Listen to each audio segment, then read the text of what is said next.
नमस्कार. भक्तीच्या स्वयंपाकघरात तुमचं खूप खूप मनापासून स्वागत आहे. आज मी तुम्हाला दाखवणार आहे भरपूर लेअरवाली कुरकुरीत अशी अळूवडी दाखवणार आहे. तर चला रेसिपीला सुरुवात करूया. चला तर मग आज मी अगदी वेगळ्या पद्धतीने अळूवडी बनवणार आहे. कधी कधी अळूवडीचा रोल तळताना सुटतो तुटतो, तर असं होऊ नये म्हणून अगदी जो पहिल्यांदा ही अळूवडी बनवत असेल त्यालाही अळूवडी बनवता येईल या पद्धतीने बनवून बघा.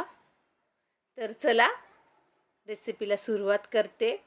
आणि बघा आपली अळूवडी अगदी कुरकुरीत झालेली आहे आणि लेअर पण खूप मस्त आलेले आहेत. यासाठी मी अळूची पानं घेतलेले आहेत. अगदी 5 ते 7 पानं घेतलेले आहेत. मोठमोठे पानं आहेत. पानांच्या आपल्याला बघा ह्या शिरा काढून घ्यायच्या आहेत. सगळ्या पानांच्या मी शिरा काढून घेते आणि पानांना लाटून घ्यायचं आहे या पद्धतीने. आणि आता पानांना स्वच्छ धुवून घ्यायचं आहे. अगदी 2 पाण्याने पाण्याला मी अगदी स्वच्छ चोळून धुवून घेते. पाणी निथळून घ्यायचं आहे. आता मी वाटण करून घेते. त्यासाठी लसूण, आलं आणि मिरची घेतलेली आहे. तिखट तुमच्या आवडीनुसार, जिरं आणि कोथिंबीर घेतलेली आहे खूप सारी. याचं आपल्याला वाटण करून घ्यायचं आहे. आता मी एका बाउलमध्ये बेसन घेतलंय आणि 2 टेबलस्पून मी तांदूळाचं पीठ, 1 टेबलस्पून मी ते तीळ घेतलेली आहे. जे वाटण केलं आपण ते वाटण त्यात घालते. आणि ओवा घेतलेला आहे. ओवा हाताने क्रश करून घ्यायचे आहेत.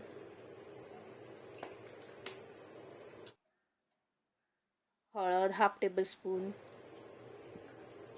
मीठ घेतलेले चवीनुसार, हिंग आणि चिंच आणि गुळाचं पाणी घेतलेलं आहे. चिंचमुळे आपल्या पानांना खाज येत नाही आणि गुळमुळे आंबट गोड तिखट अशी चव येते. थोडं थोडं पाणी घालायचं आहे आणि असं सरसरीत असं बॅटर आपल्याला करून घ्यायचं आहे.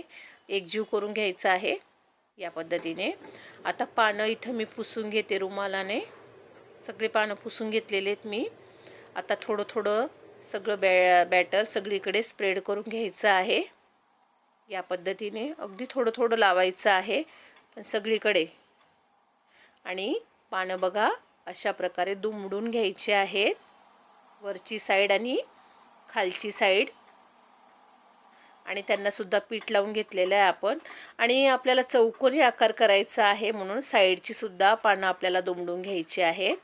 आता परत मी त्याच्यावर एक पान ठेवते आणि त्याला सुद्धा सगळीकडे पीठ सगळीकडे स्प्रेड करून घेते, सगळीकडे लावून घेते आणि त्याला सुद्धा चौकोनी आकारामध्ये करून घेते. आणि आता दुसरं पान ठेवताना आता उलटून पलटून पानं ठेवायची आहे. एक साईड आता ह्या साईडने घेतलं तर दुसरी त्या साईडने घ्यायची आहे. पानांची दिशा चेंज करायची आहे आपल्याला. आणि हे पानसुद्धा मी त्या पानाप्रमाणे दुमडून घेतलेला आहे. चौकोनी आकार आपल्याला करून घ्यायचा आहे आणि त्याच्यावर सुद्धा पीठ लावून घ्यायचं आहे.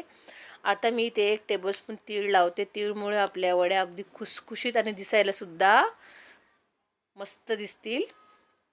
सगळीकडे तीळ स्प्रेड करून अगदी अलगच्छ हाताने दाबून घ्यायचं आहे. इथे मी आता पानं वाफवून घेणार आहे. चाळणीला तेल लावून घेतलेलं आहे आणि जे बॅटर केलं ते त्या पानांचं ते त्यात सोडलं आणि 10 ते 12 मिनटं मी हे वाफवून घेणार आहे. आता बघा सुरीने चेक करून घेते. आपले वड्या वाफवून झालेल्या आहेत आणि थंड झाल्यानंतर अगदी 5 ते 10 मिनटानंतर कापून घ्यायच्या आहेत हव्या त्या आकाराने. बघा किती सुरेख त्याला लेयर आलेले आहेत, मस्तच. आता मी इथे वड्या तळून घेते. तेल घातलंय मी कढईत आणि मीडियम गॅसवर आपल्याला आता वड्या तळून घ्यायच्या आहेत. अगदी 2 सेकंड नंतर वड्या उलटी पलटी करू दोघं साईडने वड्या आपल्याला कलर चेंज होईपर्यंत तळून घ्यायच्या आहेत. मस्तच बघा कलर आता चेंज झालेला आहे. वड्या मी आता काढून घेते. तेल निथळून घ्यायचं आहे. कलर किती मस्त आलेला आहे आपल्या वड्यांना. अशा प्रकारे मी सगळ्या वड्या तेलामध्ये तळून घेते. बघा आपल्या वड्या किती छान आलेल्या आहेत, मस्तच. आणि चवीला सुद्धा एक नंबर झालेल्या आहेत. आंबट तिखट गोड अशी चव आलेली आहे. आणि तुम्ही बघू शकता कलर आणि लेयर पण मस्त आलेला आहे वड्यांना. तर नक्की करून बघा आणि तुम्हाला आजची रेसिपी कशी वाटली हे मला नक्कीच सांगा.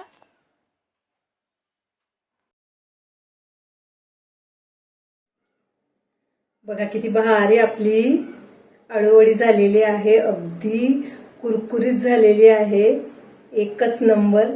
तर नक्की करून बघा आणि तुम्हाला आजची रेसिपी कशी वाटली हे मला कमेंटमध्ये नक्कीच सांगा. आणि तुम्हाला जर माझ्या रेसिपी आवडत असतील तर प्लीज लाईक सबस्क्राईब करायला विसरू नका. थँक्यू.